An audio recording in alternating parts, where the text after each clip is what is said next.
En avril 2021, Facebook a été exposé à une cyberattaque qui a exposé les informations personnelles de près de 1630 millions d'utilisateurs. En août 2022, T-Mobile a aussi été victime d'une attaque touchant environ 4 millions de leur clientèle.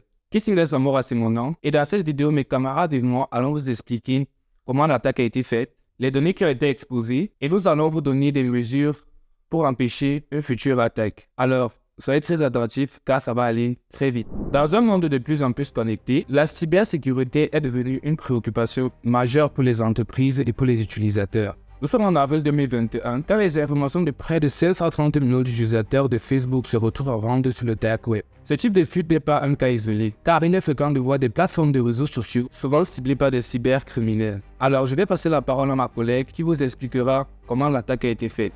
Salut à tous, moi c'est Aïna, mon office Patricia. Alors l'attaque a été réalisée par l'exploitation des failles dans les API de l'application Facebook. Les hackers ont utilisé les techniques de phishing, l'utilisation de bots ainsi que les robots de relais pour saturer le système. Ceci leur permettant de collecter des données à grande échelle. Comme données collectées, nous avons offert les noms, les numéros de téléphone, les adresses e-mail. Toutes ces données sont classées comme données personnelles identifiables. Pourquoi cette attaque a-t-elle réussi? Cette attaque a réussi en raison de la combinaison de plusieurs facteurs, notamment la vulnérabilité dans les systèmes de Facebook ou encore la faille humaine trompée par les liens, les emails frauduleux.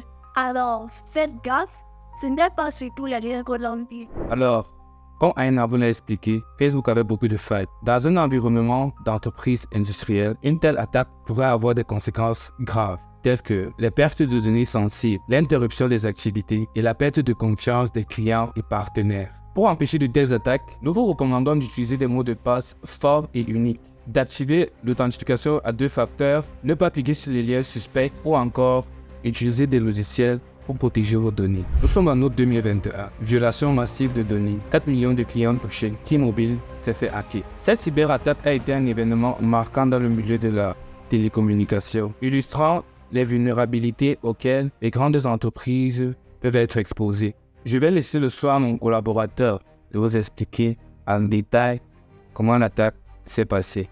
Hello everyone, my name is Israel Kuba. I am excited to share with you about a significant incident security that's happened in T-Mobile system. The attack happened by taking advantage of weakness in T-Mobile system. The hacker used carrier strike, especially in social engineering, and get into the company server without permission. They use API scan strike to fool employees into giving access. You may wonder why the attack works. It works because of several reasons. That is, technical weaknesses, lack of awareness, and delay in finding and responding to problems. For contextualization in a business environment, I will allow the floor to my colleague to speak. Salut, moi c'est Chofo d'Aïna Muriel. Alors, dans un environnement d'entreprise industrielle, la cybersécurité est cruciale, surtout pour la protection des données des clients et des employés. Les entreprises doivent être conscientes des risques associés aux données sensibles et mettre en place des protocoles robustes pour prévenir des violations. Pour vous parler des mesures pour empêcher des attaques futures, je vais laisser la parole à ma collègue. Salut,